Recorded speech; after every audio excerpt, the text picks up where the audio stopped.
centuries, the written word has been a cornerstone of democracy. But as books become digital and move toward a more decentralized publishing model, how do we make sure we're adequately informed? Enter Nelson, a reading experience that comprises multiple perspectives to let you see the bigger picture.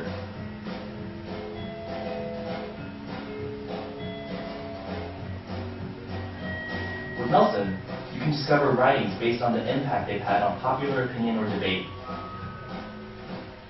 with a series of informational layers that provide additional context to any material being read, allowing you to see ongoing discussions, to double-check the reliability of the sources, and to tap into what's currently being said about the subject in the media. You can even see how the discourse has unfolded over time. Other perspectives on the subject are also displayed to provide a more well-rounded view. Nelson, giving readers what they need to form their own opinions on the important topics of our time. So what I love about this is that when IDEO did this, and they did this almost a year ago, so not that far ago, and it was meant to be future thing. Almost everything, if you have an iPad, you're experiencing this today. Most of this stuff. It's all there. It's all capable to happen. How many of you have iPads in this room? A couple of people do. So this is one of the most popular applications, Flipboard, and it's a content aggregator. You literally tell each of these little squares represents a channel, kind of like what you just saw in the IDEO film. And when you click it open, it brings you information in this form, and you just flip it, and it brings you in page form, and you go through. It's very, very good, very, very simple, very easy to use, and takes Twitter feeds and Facebook feeds and all these things and put it in a form that we're very comfortable with. Right? It's very easy to do information. You don't see a big leap from there. The other one is Zeit. It's fairly new in the last couple of months. It's an intelligent magazine, and what it does is it learns what you like. So the other one is static. You tell it what you want to see, and it brings it to you. This one, it learns. And so in this case, you fill out some content sections on the right, or you can just use the ones that are there. And if you add some things, and I've added some ones like iPad and mobile marketing and organic and tablets, and you can see one on vitamins. And so each of these are topic areas, and it will search the internet for news and information and bring it to you. But what's really cool is what happens when you go in here and you click on an article. So if you click on an article, you get this right-hand panel that comes up. And on that panel are these things that say, did you enjoy reading this? Yes or no? So it's going to learn a little bit about whether you enjoyed reading this article. And if you say yes, it'll bring you more things like it. It'll also look at who wrote the article, where did it come from. In this case, it came from helpinformation.com. And you go, yeah, it was a good article. Send me more stuff from that. If it was Fast Company, you may say, send me for Fast Company, or Wire, or whatever. You say, yeah, I'd like to see more content from them in this area called vitamins. And then it'll also look at the editorial that you're reading, or the content you're reading, and it'll decipher that there's a couple other topics in there, like cancer, vitamin C. It says, are you interested in seeing more in vitamins about vitamin C? Yeah. So it brings you that. So it starts learning about you. That's really convenient. That's wonderful, right? So it starts understanding what it's about. And that's the level of expectations that consumers are getting to have. Right? They're getting to this point to believe that you should know something about me when you're going to talk to me, when you provide me content. And as marketers, we have to start understanding that consumers are being trained to a level of expectations. When people buy apps on an iPhone today for 99 cents, or it's free, it's upgraded within a couple weeks. There's a new version. There's a better version. There's more stuff to it. That's the kind of expectations that consumers are having today. And we have to think about that as marketers, about how that's affecting the way we're working and the way we're thinking. Just a sidebar conversation. President Obama is probably one of the best brand marketers on the planet today. And I've gotten sucked in, although I'm a pretty experienced marketer, into his marketing campaign.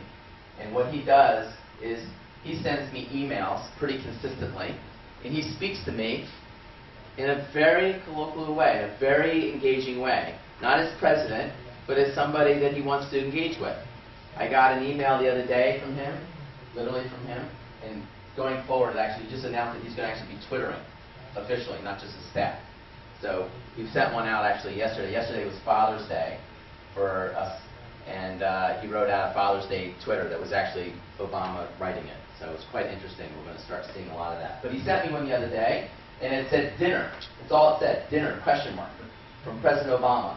And I read the email, and it says, Scott, I'd like to invite you to dinner. I'm going to have 4 people come to dinner with me. I'd like you to be one of them. And if you contribute to my campaign, you'll have an opportunity to do that.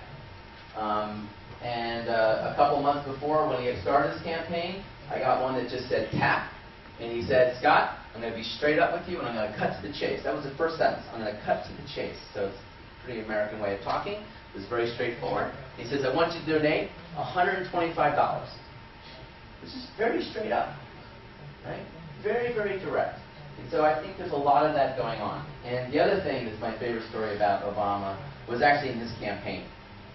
And the election night when he was elected and was about to go on stage was a really interesting moment, and I think it's a great lesson for us as marketers.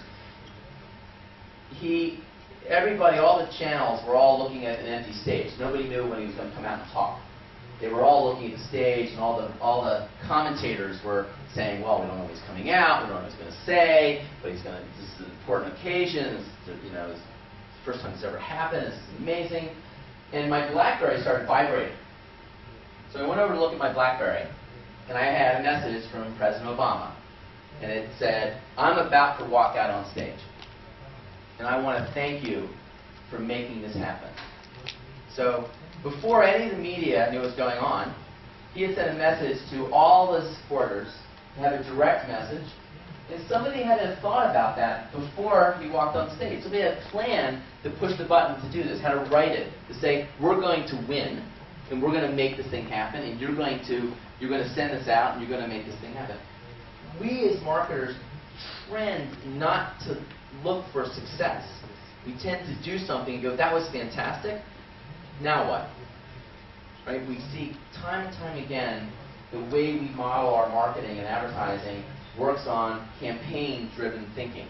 And we have to be in an always-on world. We have to think about when we succeed and we invite people, what's next? What are we going to do with them once we've invited them?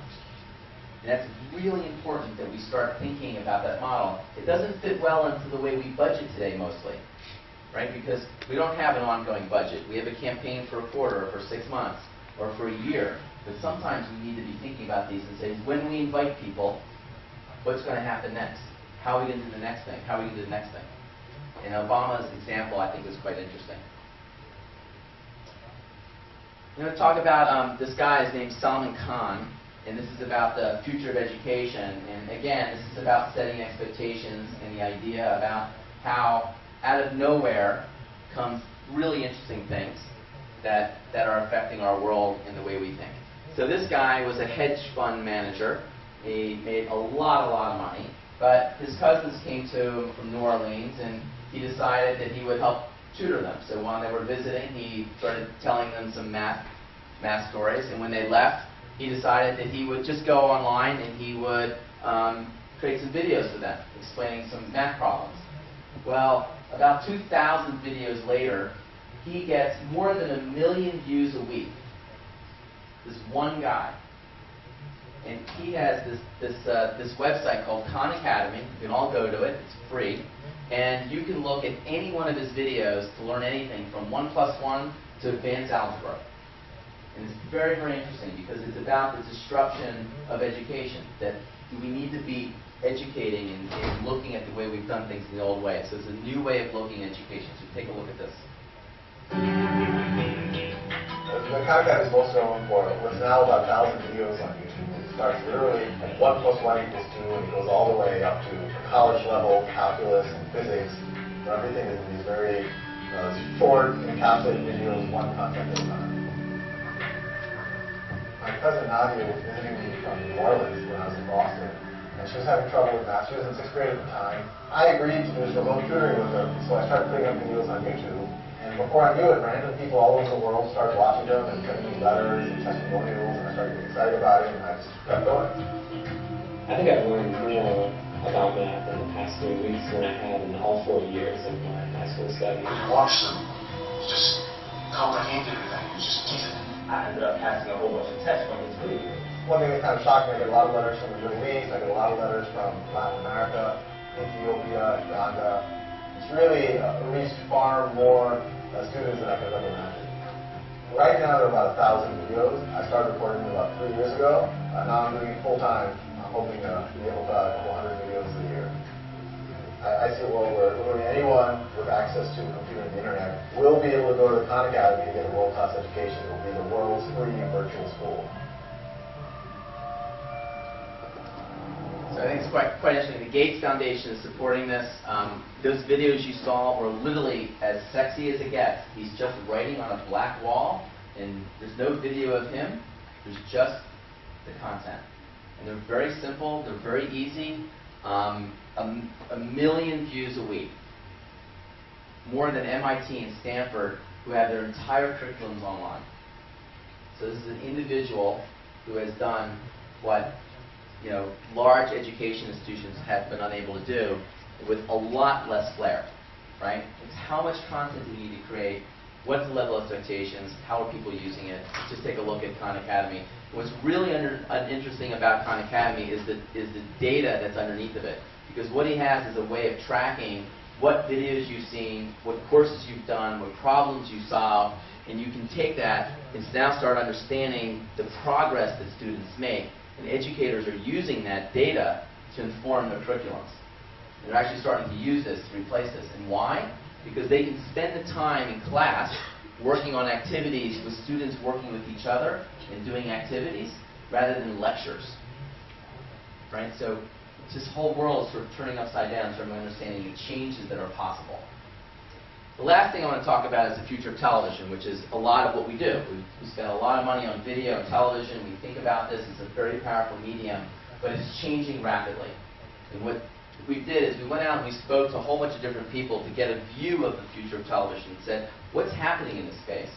What do you think is going to go on? Where do you think this is going? And I think that Jeffrey's going to probably talk about this a little bit as we move forward.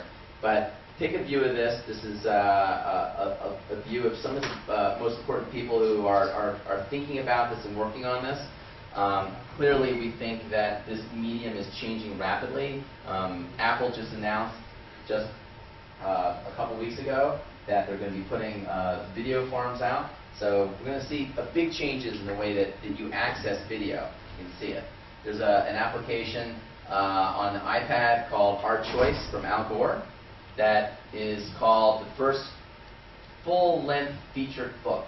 It's quite interesting when that's the way that they've marketed it, because it has over an hour plus of video, a whole bunch of animations, a whole bunch of writing and stuff. It's no longer a book, right? It's now entertainment, multimedia entertainment, and we're finding this over and over again. So take a look.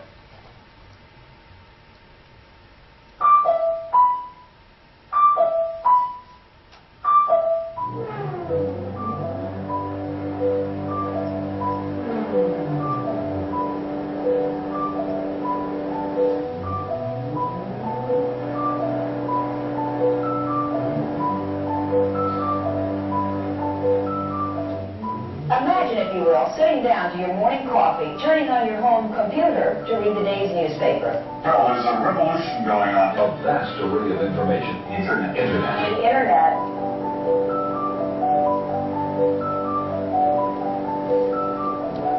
All media at some point will be digital. The average American household has over 30 digital devices in the home. Those digital devices are going to begin to connect to one another, and people are going to want to enjoy great content in new forms. The new media will gather increasing strength, not only PC-driven media or mobile-driven media, but the biggest revolution, which is the revolution around video content. Consumption habits, both of consumers and of companies, are going to change. There isn't a single heritage